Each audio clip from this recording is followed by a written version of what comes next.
we achieved something really great. The cost savings alone are about 50 million euros in 2 years. I don't like to be micromanaged, so I took the same principle to my management style. I give employees a lot of space. To make a big decision, I have to feel that it's right, that it has sense, that I believe in it.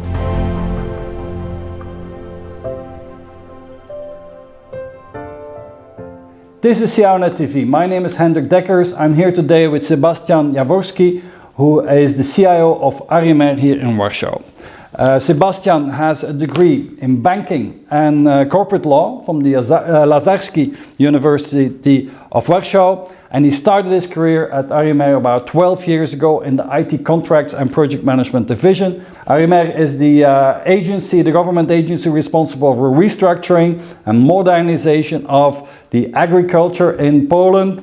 And they have about 12,000 people that work here, 150 in IT. Welcome, Sebastian. Thank you for having me, Hendrik. Sebastian, let's first talk about the transformation that you have done here in the IT organization. Let's talk about that first. Yes, the business was not satisfied. We took a survey in 2016, 2017, and the business satisfaction level was on 20-25%. Yeah. So with the money that were spent, we were spending for IT about 150 million euros year to year, from 2011 to 2015, 2016. So that was the place that had to evolve. That had to be improved. That had to be improved. Yes. So you spent a lot of money, and business was not satisfied. Yeah, so that was the situation. That was the situation, and another thing was from the last 10 years, the but the way the IT projects were managed here was the waterfall projects. Okay. So the big changes in the long periods of time, and we want to change that to Agile program development. Yeah. So you had a situation where you were spending a lot of money, business was not satisfied, yeah. and you were using old-fashioned, more traditional waterfall methods of developing, which meant that delivering projects took a lot of time. Yes, that's true. Okay. And so how did you address that? What were the changes that you wanted to bring? My board gave me the green light to invest roughly about 1.5 million euros in new employees and to create something like software house outside Warsaw. Okay. We have about 40 people team in Lublin. And that's a large city, roughly about 250 kilometers from Warsaw. And we are developing 2 or 3 big projects there, big programming projects. You had to optimize the satisfaction of the user departments. You had to reduce costs and improve delivery times. And so you made the strategic decision to insource part of the development, to build your own software factory, so to speak. Yeah, that's true. So why were you convinced that doing it yourself was easier or better than working with a partner? I think main thing was we needed, as an IT department, as employees of IT department, we needed a challenge. We needed a challenge. I think that was the first thing. The second thing was the cost. If I, as a technical person, know that to do something, it will take me 2 days, 3 days, or 4 days, and the partner I'm working with is telling me, you know what, that will take 60, 70, 80 days, and that will cost 1, 2, or 3 million euros. Wait, what are you talking about? Yeah. So we were really angry, So the vision was to take that back from the partners. So the idea was, if we do it ourselves, we have better control. Better exactly control over how cost, it is done. yeah, and better control over time. Yeah, and also by setting priorities and deciding on who is working on what and so on. Yes.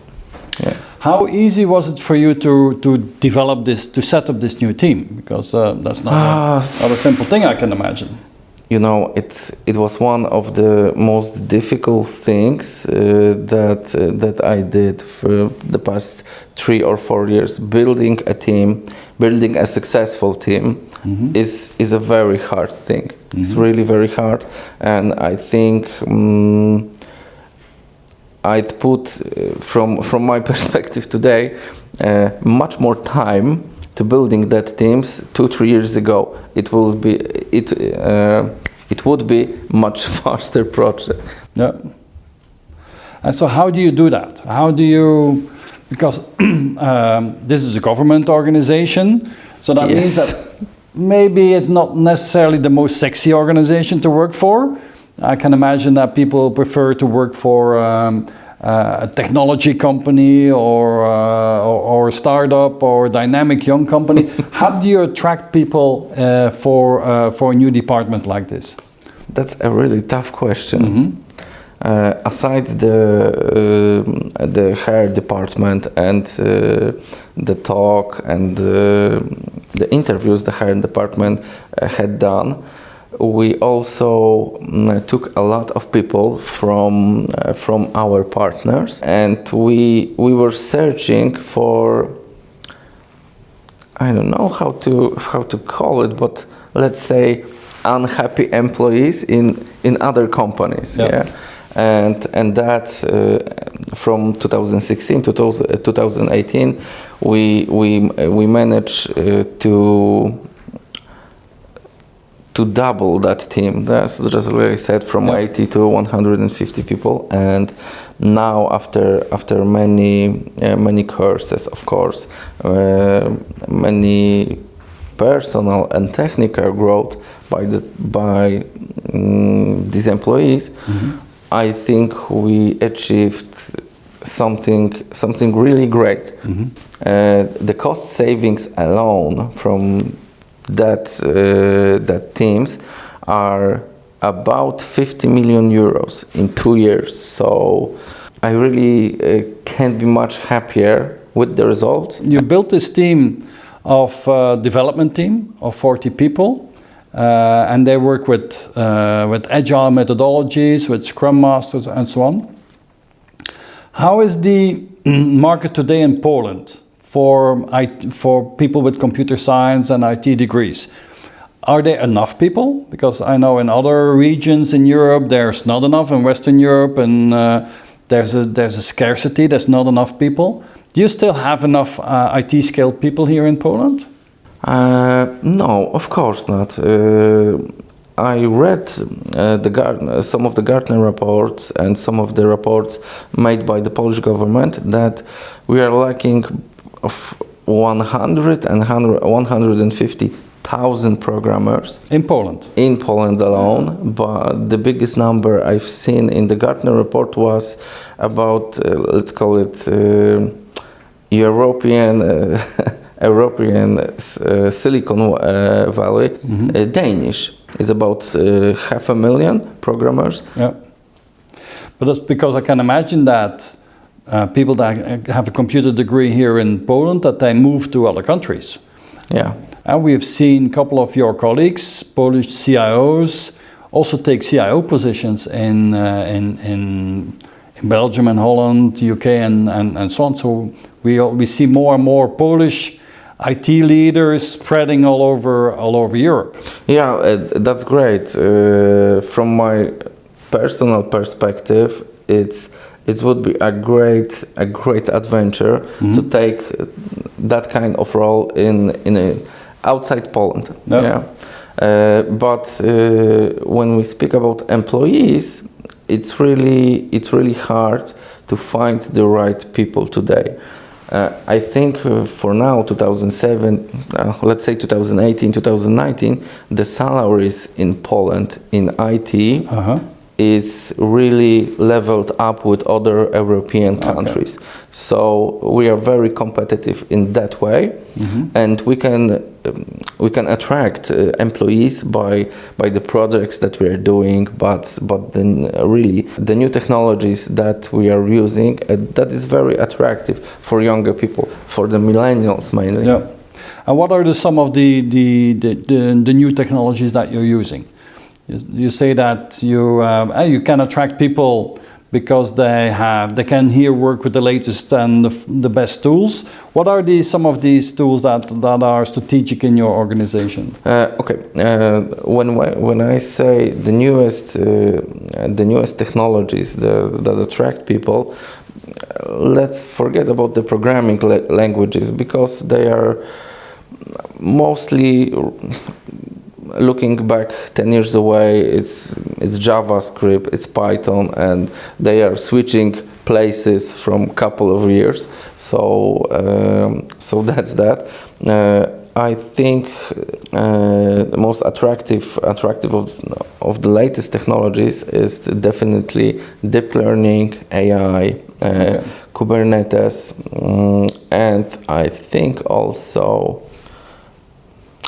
blockchain, but I don't have a specific use case in our company. So I think a lot of CEOs today will scream many popular trends like blockchain, like AI, but they don't really understand what it is and what they can apply it in their own companies. But you see potential for blockchain in your organization? Yeah, of course, for detecting frauds. We have 350 offices across the Poland. So we could adapt, let's say, blockchain-related technologies to use them to detect some kind of, to authenticate some kind of financial services that we are providing. Yes, as you said earlier, we are one of the biggest European paying agency, and we pay up to 7.5 billion euros a year. Wow! So that's really a lot of money. Yeah, the control of spending 7.5 billion euros in agriculture would be an interesting use case for some of the blockchain technologies. Yes, it would be a very interesting use case, and I think some of my managers in the Ministry of Agriculture give that blockchain project a green light, and we will do something really fun and really great. Yeah. Now that's the future. Let's talk about today. So you transformed the IT here in your agency. You doubled your staff. Yeah. You reduced costs. You saved 50 million euros in the last 2 years. How is IT organized now? What are the typical departments within IT? What is the structure of? Okay, we have 4 main departments in the IT. To describe IT in our institution, in public institution mainly, that's I think the biggest difference from private company. The IT here is like a little company in a big company. Okay. We have our finance staff, we have our legal staff, our IT staff, of course, and their developers. We have the maintenance staff, we have the IT administrator, and the project management. And so you have traditional organization, infrastructure, development, maintenance, but also staff functions like legal and finance. Yes. Okay. Yes. So it's like a company within the company. Yes, it's like a company within the company. This is the perfect explanation of the IT organization in here. Yeah. Okay. So what was now that you have transformed IT, restructured it, built an in-house development capacity with the latest methodologies, what did that do with the satisfaction of the business departments? What is the satisfaction of the business departments towards IT today? Yeah, the survey we took, the last survey, 2018, we had a jump from about that 20-25% to 80-85%. So we shortened the time, the TTM times from let's say a couple of months to couple of weeks in some cases, but 2-3 times it's minimum. How do you mean 2-3 times is minimum?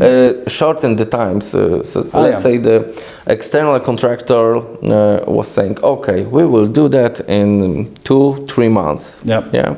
The internal staff and internal employee teams could deliver the same quality of software in much shortened time. When the external contractor says it will be 2-3 months, our internal staff could do that in about a month or less. Okay. So you went from months to weeks, basically. Yeah. Basically went from months to weeks. So you have reorganized IT by developing new in-house development functions and resources. You've increased the satisfaction of IT from 20 to 80%. You've reduced time to market from months to weeks for bringing out new functionalities. So you've done quite a change in the organization here. So how do you see your role as CIO? What is your first and most important function as a CIO inside this government organization? You know, for today, I see my biggest role now is to maintain that growth that we had in 2016, 17, 18, to start the new projects, the blockchain products we talked about, to hire more developers in our software house in Lublin, in our software house in Warsaw, to keep that grow as long as we can maintain it. Okay, and if you compare the role of a CIO here now with 5 years ago, how has the role of the CIO changed? I think the biggest change is that the 5 years ago, the teams that we have in IT internally, the main task they had was to manage projects and manage people that wasn't our employees. It was the external employees, external contractors. So we had about 180 degrees shift in that in the last 4 or 5 years. So I think that. Okay. So you have grown your team from 70, 80 people to 150 people.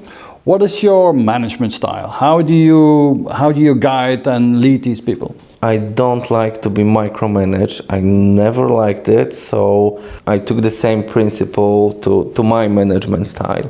I give employees a lot of space. I give them what I need, but don't micromanage them in that way to achieve that what. Yeah. Okay, so you give them a lot of freedom. A lot of freedom, yes, okay. Yes. But you also need to control people, I guess, because only giving them freedom alone doesn't work. Yeah, for many people that is okay to give a lot of freedom to not micromanage. But I understand today that we have a large group also of employees who need to be strictly managed, who need to be more control, more follow-up, and very bright KPIs. Oh. Okay. How do you make your team leaders? How do you make them successful?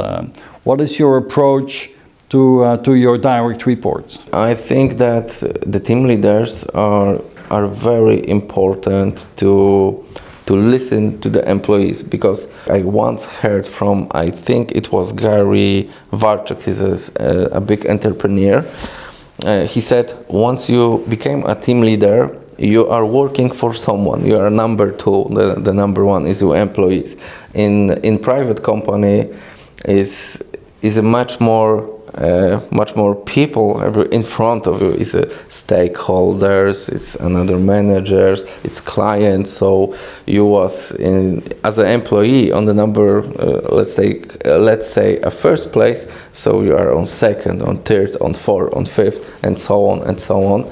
So I think the team leaders have really to talk to people, to be kind, to listen to them. Mm-hmm. So that is your management style, how you manage your people, by giving them freedom, but also by controlling them and empowering your team leaders. How would you describe your leadership style? Because you can be a good manager, but then leadership is something else. Why do people want to work for you? What is that makes them come to work and say, yes, I want to work for Sebastian? You know, I think that is the chance to do something really great, mm-hmm. to challenge something, to do tasks that many other CEOs in here said it was impossible task. I think that and the new technologies. I think that's two main reasons for me and for the teams that are with us from 2016 and 17 and still didn't run out outside Poland or outside this company. Yeah. You clearly made a lot of impact on this organization together with the team, make a big change, which resulted in immense cost savings and improvement of the services and the satisfaction.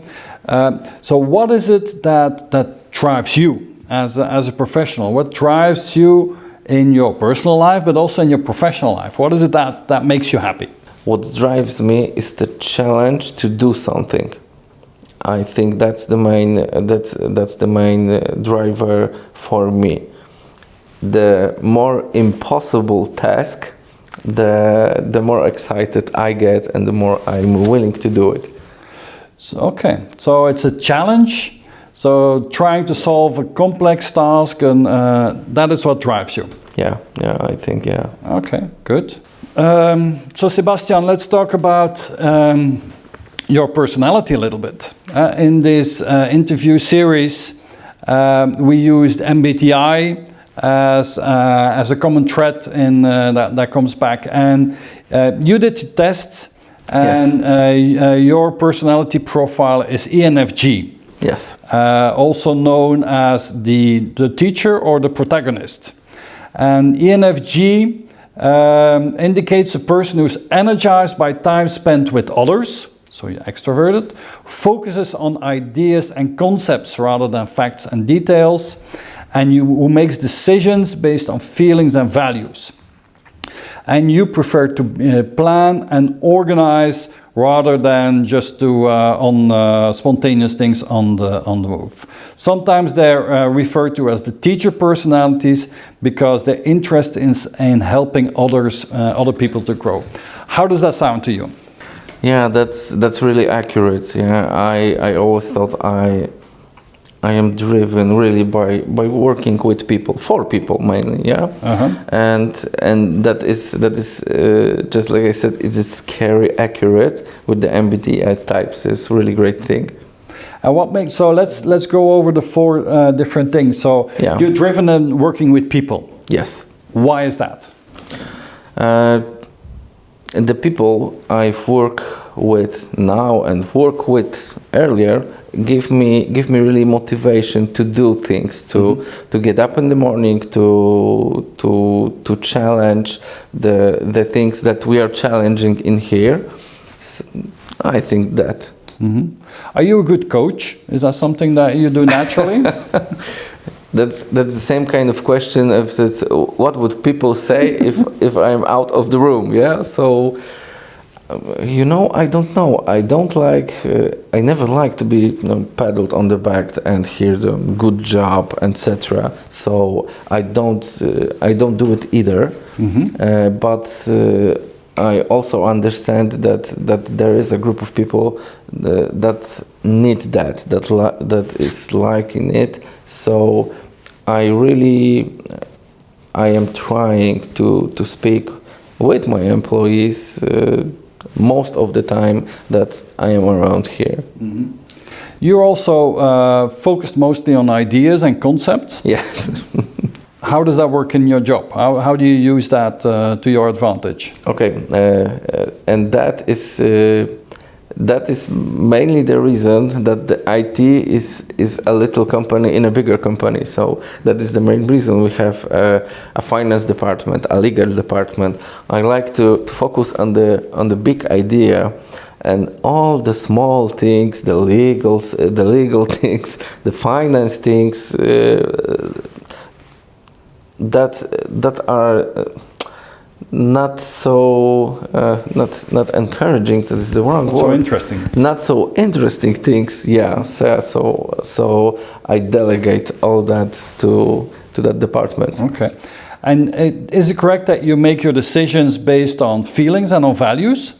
For me to make a big decision, I have to feel that it's right, that it has a sense, that I believe in it. Okay, good. And then your personality, is you more a planner, you're well organized, more than being spontaneous and last minute flexibility. What does that bring to you, to be organized and planned? Yeah, that brings me that edge when I have to sell the idea. Mm-hmm. I have to sell to my management board, to the Ministry of Digital Affairs, to Ministry of Agriculture, some of the ideas to get a green light, to get a financing. That is the main reason we have to stay strictly organized. Okay, so let me read this to you. ENFJs, your personality type, are idealist organizers. You're driven to implement a vision of what is best for humanity, and they often act as a catalyst for human growth because they see the potential in other people, and with their charisma they can persuade others to their ideas. So this personality type fits perfectly in a government organization where you have an impact on society, where you have an impact on humanity, and where you can do good for the country, correct? I was close to that decision this year, but I really need a challenge from time to time. So that's when you look at my bio, I switched positions in the organization, roughly about 1 to 1.5 years, and a new position. So that's keep me on going, me on, going through and really challenge myself. Okay. Are there any personal mantras that you have, things that guide you, guiding principles in your life? I have to be challenged, and I have to feel I am doing something worth doing, and I have to be happy about it. Mm-hmm. So that's the two main things for me. Okay. What is that people think about you when you're not around? What do they say about you when you're not around? Okay, that will be a guess from me. So I think the people that I work closely with, the successful teams, will say, I think it will be some good things, yeah. But I also think that many of my employees will be on the other part or the other team that will be not that satisfied, because it is very hard for me to give the employee a second or third chance. I will give that trust up front, but if you evaluate that trust, it's very hard for me personally to trust again that person. Okay. So trust is a very important thing for you. Yes. So by default, you trust people? Yes. But when they violate the trust, it is very difficult for them to gain it back with you. Yes, that's true.